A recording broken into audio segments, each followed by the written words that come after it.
This video is brought to you by America First Insight. Help support the growing conservative movement by becoming a member today. And if you want to support this channel, you can also use the code REAL when becoming a member. Thank you and enjoy the video.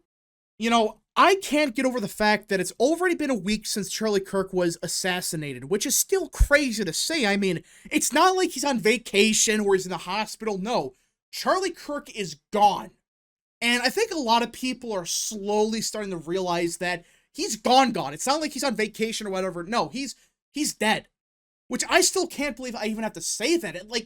I never thought in a million years we would get to the point where Charlie Kirk, of all people, would have gotten shot and killed in front of the entire world. You had thousands of people at Utah Valley University, millions of people watched online. It's horrific what happened. But now we're starting to see the ramifications and the response over the murder of Charlie Kirk. And there are a lot of questions as to how would people respond to this shocking murder. I mean, this is what it is. This is an assassination. This was murder.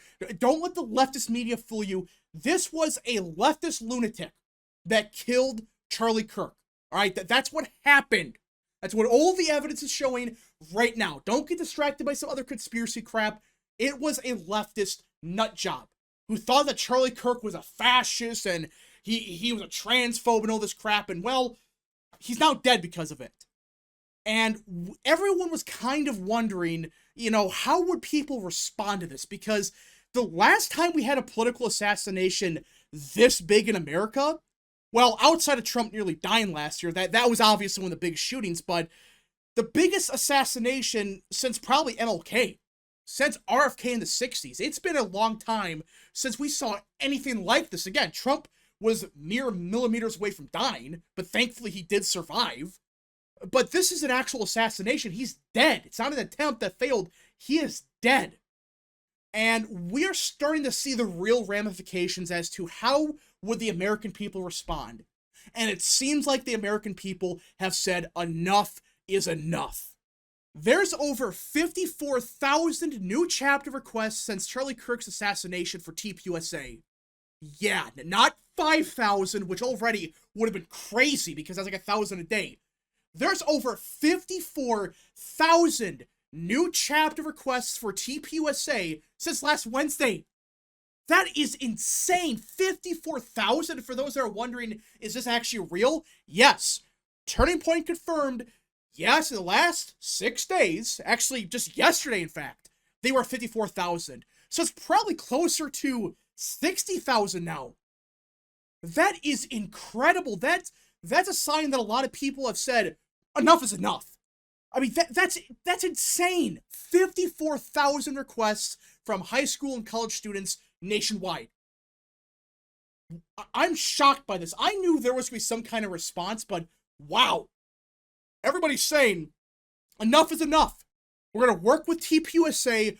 We're going to finish what Kirk started. And for those who are wondering how big of a deal this is, according to Benny Johnson, Charlie Kirk's life goal was 20,000 chapters. So, in 1 week, not even a week, they nearly tripled his goal for starting these new chapters, which is incredible. This is proof that, yeah, people, they've had enough of this BS. They realize we have a huge problem in America, and we got to get involved now. 54,000, that's insane.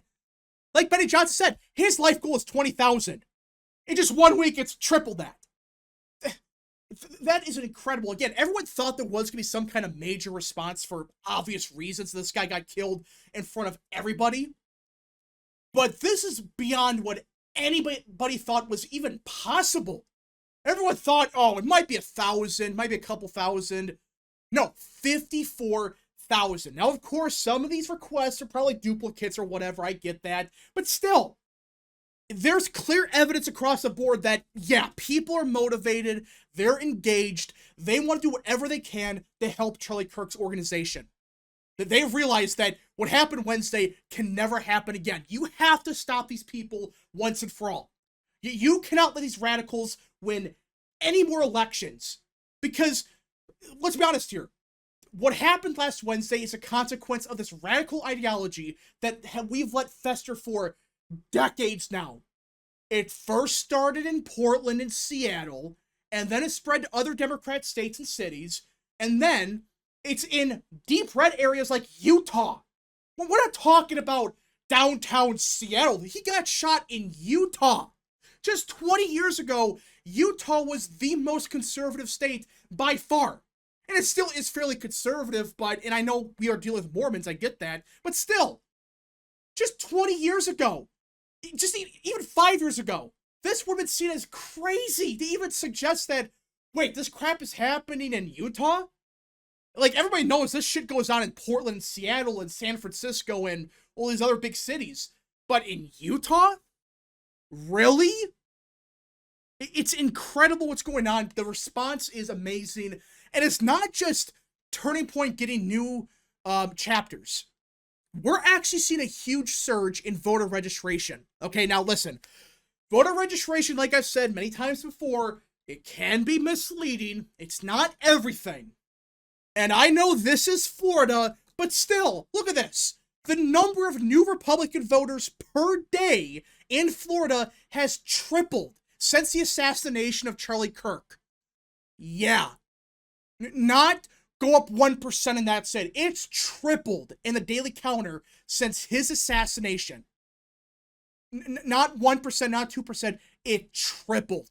Like, basically overnight, the daily count saw a sudden surge in new Republican voters. Let's just keep going, because there are other states that have these updates as well. And again, it's very early on, a lot could happen, but this is the immediate response. Like Maricopa County, this is just counting like Thursday and Friday. This is not seeing what's happening right now and on Monday and Tuesday or whatever. This is just for all of last week. And yes, we saw part of the surge, same with Pennsylvania, but still, look at this. 820 new Republicans in Arizona, or Maricopa County. In Pennsylvania, over 2,000. Again, this is only including like the 2 days after the assassination. That's when these numbers are counted. That's incredible, because what's happening right now? Like, what happened on Monday, Tuesday, now Wednesday? What happened over the weekend? The numbers probably got even worse for Dems. Florida's proving it. Now it looks like Pennsylvania and Maricopa County, which again, these numbers, they're a bit outdated. It includes all of last week. It does not include Monday or Tuesday of this week, but still, these numbers, compared to prior weeks and prior days, it was a sudden surge that came out of nowhere. It's incredible what's going on. People are becoming Republicans. They're registering to vote, and they're picking Republican. That's a huge deal. And the craziest thing of all of this is next week, or I should say in a couple days, we're going to have Charlie Kirk's memorial at State Farm Stadium in Arizona. And Turning Point USA is projecting that over 30,000 unregistered voters will be in attendance of this memorial next Sunday, or this Sunday. 30,000. Now, a good chunk of these people are more than likely out of state. Fine.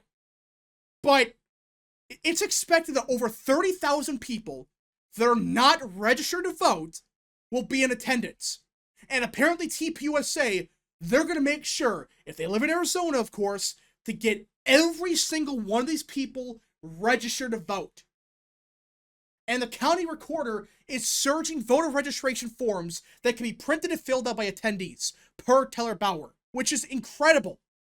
They're taking this seriously. I mean, this is a big ordeal that, hey, wait a minute, the states like Florida, Arizona, Pennsylvania, which are some critical states, not county Florida, but still, they're seeing sudden surges in voter registration, and even on the ground, other places, we're seeing it across the board. I mean, this is a random person in Pennsylvania, but in like a couple hours, they got 11 new voters, and they got 25 people wanting to get involved with TP action. And it's like, this is not a presidential election. And we're seeing numbers that we didn't even see last year. We're seeing a surge right after Kirk's assassination, way more than we saw last year, we saw in 2022, 2020. The more you look at this, the more apparent it becomes that People have had enough. They're fed up with the crap going on, and people want to do something. They want to stop this from happening again. They want to honor Charlie Kirk's legacy. And they're joining TP Action, they're joining TPUSA, they're starting new chapters, they're actually becoming registered to vote, which is, that's a crazy part about this. These are people that were not registered to vote last week, or even last year, but now they are. These people are mobilizing. They're getting ready to get involved, no matter what, they're going to get involved somehow. They're becoming registered to vote, they're becoming Republicans. It's just the more you look at this, this is a huge shift that I don't think a lot of people are really ready for. I know it's a couple days, it's not even been a week, I get that. But the more you look at this, it really does seem like we are seeing a real surge. Not just a one-off occurrence for a day and that's it. This stuff's happening like a week after the fact. We're actually seeing acceleration in some areas. We're seeing record fundraising for TPUSA. We're seeing everything. Everyone's breaking records across the board. And this is just one organization. I know it's TPUSA. Of course, that's going to have the biggest, shift. I get that. I understand that because it is Kirk's organization. But what's happening with these other groups? These other conservative groups? More than likely, they're probably seeing a surge. Not to the same level, of course, but still. And the funny thing is, we actually had our first election, or I should say first partisan election post-Charlie Kirk getting killed yesterday in Minnesota. And again, special elections don't matter. But for the first time in a while, Republicans outran expectations by like 5 points. In Minnesota 34, which is a state house district. This is a seat that state legislator got shot in. That's who it is. And everyone was thinking Democrats are going to win by 40 points. They're going to outrun Harris by 15 or whatever. And the Republican, despite Republican turnout being awful in some areas, yeah, Republican turnout still stunk in the Republican parts of the seat. There was like a 5 to 6 point shift. And this was an election after Kirk's assassination. This was just yesterday. Again, this is just one election. This is a random special election. People should look that much into it. But really, it does seem like there is a vibe shift happening where people are kind of skeptical about the future. Like, people are kind of giving up and it looks like it's over. Trump's going to lose by 50 points, which is insane. But that's the feeling some people have that, next year might not be good. But now, a lot of people are pissed. They're angry. They want to honor Kirk's legacy any way they can. And they're getting involved. They're donating. They're becoming voters. And now it looks like they might be paying more attention to these elections. And I am curious how much of an impact the Kirk's assassination will have for like Virginia in a couple months, for New Jersey, for even California, or even like New York City. We don't know for sure, but still, it really does seem like there is a massive shift underway. Anyways, folks, thank you so much for watching. If you guys did enjoy, smash the like button down below, subscribe, share with your friends, and of course, join the channel today. Godspeed to all of you.